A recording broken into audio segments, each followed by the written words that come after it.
बलौदाबाजार जिला के गिरौदपुरी में जैद खान के घटना के विरोध में कांग्रेस डहाले प्रदेश के 33 जिला मुख्यालय में प्रदर्शन की घोषणा करेंगे है।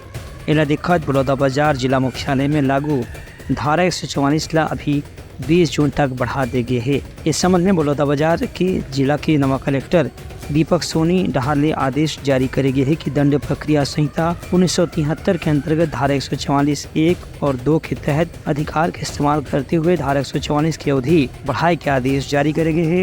इस दौरान कोई भी प्रकार की रैली, जुलूस या प्रदर्शन प्रतिबंधित रही। संगे संग एक ही स्थान पर 5 या उससे ज्यादा व्यक्ति मन के भी इकट्ठा होना, उमन के हाथ में कोई हथियार लेकर के प्रदर्शन करना भी प्रतिबंधित रही। इनमें कोई भी प्रकार के रैली, धरना, प्रदर्शन या नारेबाजी भी प्रतिबंधित रही। Bureau report, Uttarakhand news.